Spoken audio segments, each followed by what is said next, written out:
दोस्तों, Donald Trump इस बार बुरी तरह फंस गए हैं और जो झटका उन्हें लगा है उसकी कल्पना तो खुद ट्रंप ने भी नहीं की थी। आपको बता दें, 15 अगस्त को जब भारत आजादी का जश्न मना रहा था, उसी समय अमेरिका में एक हाई प्रोफाइल राजनीतिक ड्रामा अपने चरम पर था। इस ड्रामे के दो मुख्य किरदार थे डोनाल्ड ट्रंप और रूस के राष्ट्रपति व्लादिमीर पुतिन। ट्रंप ने पुतिन को खास तौर पर अमेरिका बुलाया था, एक बेहद अहम डील की उम्मीद में, और उनकी योजना थी कि किसी तरह रूस को यूक्रेन युद्ध रोकने के लिए मना लिया जाए और एक बड़ी कूटनीतिक जीत हासिल की जाए, जिसके चलते 3 घंटे तक बंद कमरे में मुलाकात चली, कैमरे बाहर इंतजार करते रहे और अंदर गहन राजनयिक चालें चली जा रही थीं। लेकिन ट्रंप की ये राजनीतिक बाजी बुरी तरह उलट गई। पुतिन ने किसी भी तरह के समझौते से साफ इनकार कर दिया, जिससे न सिर्फ ट्रंप का पूरा प्लान ध्वस्त हो गया, बल्कि उनकी यह विफलता अब अमेरिका की अंतर्राष्ट्रीय साख पर भी सवाल खड़े कर रही है। हैरानी की बात तो ये रही कि बातचीत के बाद ट्रंप खुद रूस के पक्ष में खड़े नजर आए। उन्होंने न केवल डील फाइनल करने से इनकार किया, बल्कि यूक्रेन के राष्ट्रपति जेलेंस्की को ही कई मुद्दों के लिए जिम्मेदार ठहरा दिया। यहां तक कि खबर आ रही है कि रूस के राष्ट्रपति व्लादिमीर पुतिन ने अपनी इस अमेरिका यात्रा पर ऐसा कदम उठाया जो सीधे तौर पर अमेरिकी प्रोटोकॉल के खिलाफ माना जा रहा है। अब सवाल ये उठता है, आखिर ये प्रोटोकॉल किस बात का था और क्या पुतिन ने ये नियम भारत के लिए तोड़ा या फिर इसके पीछे कोई और बड़ी रणनीति छिपी है? लेकिन असली मुद्दा तो ये है कि अमेरिका में ट्रंप और पुतिन की ये मुलाकात भारत के लिए क्या मायने रखती है, खासकर तब जब अमेरिका भारत को टैरिफ बम की धमकी दे रहा है। अब इन सारे सवालों का जवाब समझने से पहले अगर आप चैनल को सब्सक्राइब और वीडियो को लाइक कर दें तो हमें काफी सपोर्ट मिलेगा और यह आपके लिए तो बस 1 सेकंड का काम है। अब वापस मुद्दे पर आते हैं। दरअसल रूस और यूक्रेन का युद्ध अभी भी थमा नहीं है और इसमें कोई दो राय नहीं कि इसे भड़काने में सबसे बड़ा रोल अमेरिका का रहा है, क्योंकि एक तरफ अमेरिका शांति की बातें करता है और दूसरी ओर पीठ पीछे यूक्रेन को लगातार हथियारों की सप्लाई कर रहा है। सोचिए, अगर अमेरिका ये सप्लाई बंद कर देता तो क्या युद्ध इतना लंबा खिंचता? शायद नहीं, और शायद हजारों मासूम जिंदगियां भी बच जाती। लेकिन देखा जाए तो युद्ध को हवा देने की असली शुरुआत तब हुई जब यूक्रेन को हथियारों की सप्लाई शुरू की गई और उस वक्त अमेरिका में सत्ता थी जो बाइडेन की। लेकिन अब हालात बदल चुके हैं और व्हाइट हाउस में ट्रंप वापस लौट चुके हैं। शुरू में सबको लगा कि ट्रंप की सरकार भारत और रूस के लिए फायदेमंद साबित होगी और शुरुआती संकेत भी ऐसे ही थे। अमेरिका की ओर से ये संदेश दिए जा रहे थे कि अगर युद्ध थमता है तो भारत और रूस की दोस्ती और भी मजबूत होगी। लेकिन यहीं से अमेरिका की चिंता शुरू हुई, क्योंकि अगर भारत रूस एकजुट हो गए तो ये गठजोड़ अमेरिकी दबदबे पर भारी पड़ सकता था। इसी डर के चलते अमेरिका ने अपनी अर्थव्यवस्था को बचाने की होड़ में टैरिफ का हथियार निकाला, यानी भारत और चीन जैसे देशों पर व्यापारिक दबाव डालना शुरू किया।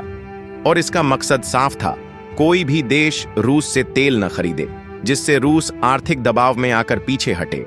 लेकिन अमेरिका ये भूल गया कि अगर रूस भारत की दोस्ती और गहरी हुई तो इससे न सिर्फ युद्ध की दिशा बदलेगी, बल्कि अमेरिकी डॉलर और स्विफ्ट पेमेंट सिस्टम की वैश्विक पकड़ भी कमजोर पड़ सकती है।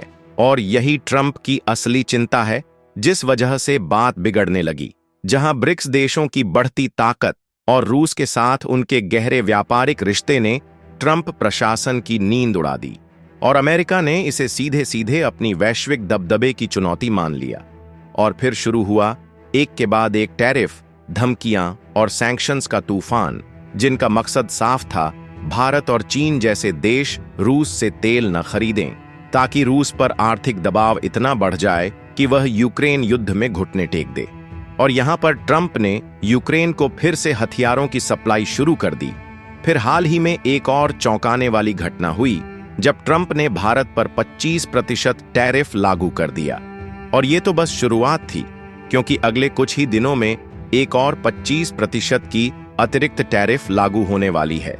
यही नहीं, भारत के अलावा डोनाल्ड ट्रंप ने ब्राजील पर सीधा 50% टैरिफ ठोक दिया गया। और इसकी वजह सिर्फ इतनी थी कि भारत और ब्राजील रूस से व्यापार कर रहे हैं। लेकिन ट्रेड वॉर के इस गेम में सिर्फ अमेरिका ही नहीं बल्कि पूरा पश्चिमी खेमा खुलकर मैदान में उतर आया, जिसकी वजह से रूस पर बेहद सख्त सैंक्शन पैकेज थोपे गए और इसके असर भारत पर भी साफ दिखने लगे। बात इतनी बढ़ गई कि भारत की दूसरी सबसे बड़ी रिफाइनिंग कंपनी नायरा एनर्जी को ही बैन कर दिया गया ताकि वह यूरोप में तेल बेच ही न पाए। सोचिए, जब नायरा जैसी बड़ी कंपनी को ब्लॉक कर दिया गया तो भारत आखिर रूस से तेल खरीदेगा कैसे? लेकिन भारत ने हार नहीं मानी।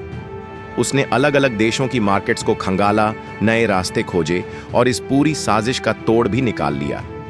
और अब जो मैं आपको दिखाने जा रहा हूं वो इस पूरी कहानी का टर्निंग पॉइंट है। ध्यान से देखिए, ये है टाइम्स ऑफ इंडिया की वो ताजा रिपोर्ट जो आपके स्क्रीन पर है।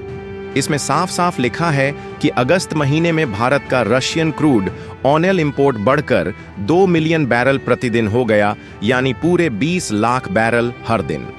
और ये तब हुआ जब अमेरिका की भारी टैरिफ पॉलिसी के बावजूद भारतीय रिफाइनर कंपनियां डटी रहीं और बिजनेस सामान्य रूप से चलता रहा। यहां तक कि जुलाई महीने में भारत ने रूस से रोजाना करीब 16 lakh barrel crude oil import किया था। लेकिन इसके ठीक एक महीने बाद अगस्त में ये आंकड़ा 20 लाख बैरल प्रतिदिन तक पहुंच गया, यानी सिर्फ एक महीने में 25% की बढ़ोतरी। और यही वो बात है जिसने अमेरिका और पश्चिमी देशों को चौंका कर रख दिया। उन्होंने सोचा था कि सैंक्शन और दबाव से भारत और रूस के बीच की दूरी बढ़ेगी, लेकिन इसके उलट भारत और रूस की नजदीकियां और गहरी होती गईं। और यहीं से कहानी में आता है असली ट्विस्ट।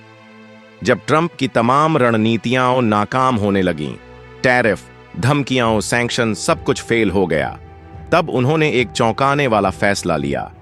उन्होंने ठान लिया कि अब पुतिन से सीधी बात करनी होगी, जिसके लिए 15 अगस्त जब भारत अपनी आजादी का जश्न मना रहा था, ठीक उसी वक्त अमेरिका के अलास्का राज्य में एक बेहद अहम मुलाकात हो रही थी, जहां ट्रंप और पुतिन आमने सामने थे। देखा जाए तो यहां पर लगभग 3 घंटे तक गुप्त बैठक चली, जिसमें अमेरिका का सीधा सवाल था, रूस ये युद्ध खत्म क्यों नहीं करता? लेकिन पुतिन ने अमेरिकी राजनीति के सामने ऐसी कूटनीतिक चालें और जमीनी हकीकतें रखीं कि अंत में ट्रंप को भी झुकना पड़ गया।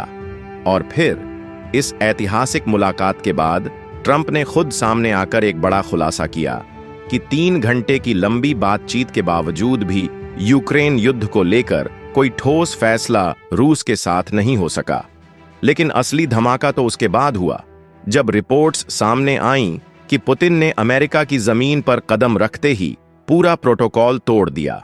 जी हां दोस्तों, 2018 के बाद पहली बार हुई संयुक्त प्रेस कॉन्फ्रेंस में, जहां पर आमतौर पर मेजबान देश का प्रतिनिधि सबसे पहले बोलता है, वहां पुतिन ने आते ही खुद माइक संभाल लिया। और इसी से उनका इरादा साफ हो गया कि बातचीत अब उनके ही शर्तों पर चलेगी। प्रेस कॉन्फ्रेंस की शुरुआत में ही पुतिन ने अमेरिका और रूस के रिश्तों को पड़ोसी बताते हुए इतिहास और भूगोल का जिक्र छेड़ दिया। उन्होंने ये भी याद दिलाया कि अलास्का कभी रूस का हिस्सा हुआ करता था और पुतिन ने खुद को अमेरिका का प्रतिद्वंद्वी नहीं बल्कि साझेदार बताया और अपनी शब्दों की चतुराई से ट्रंप के सामने पूरी तस्वीर ही बदल डाली। इसके बाद ट्रंप ने साफ कह दिया, अब यह यूक्रेन पर निर्भर करता है कि युद्ध रुकेगा या नहीं। अब अगर ट्रंप और पुतिन के बीच हुई इस बातचीत से यूक्रेन युद्ध का तनाव कुछ हद तक भी कम होता है, तो इसका सबसे बड़ा रणनीतिक लाभ भारत को मिल सकता है, क्योंकि तनाव घटेगा तो भारत पर पश्चिमी देशों का दबाव भी खुद ब खुद कम हो जाएगा। इससे भारत को न सिर्फ कूटनीतिक राहत मिलेगी, बल्कि उसे एक अहम अवसर भी मिलेगा 2 महाशक्तियों के बीच संतुलन बनाकर अपने राष्ट्रीय हितों को साधने का। भारत, जो हमेशा से संवाद, संयम और समाधान का पक्षधर रहा है, अब दुनिया के सामने एक भरोसेमंद मीडिएटर के तौर पर उभर सकता है। और यही वह भूमिका है जो आने वाले दशक में भारत को न सिर्फ क्षेत्रीय ताकत बल्कि वैश्विक नेतृत्व की ओर भी ले जा सकती है।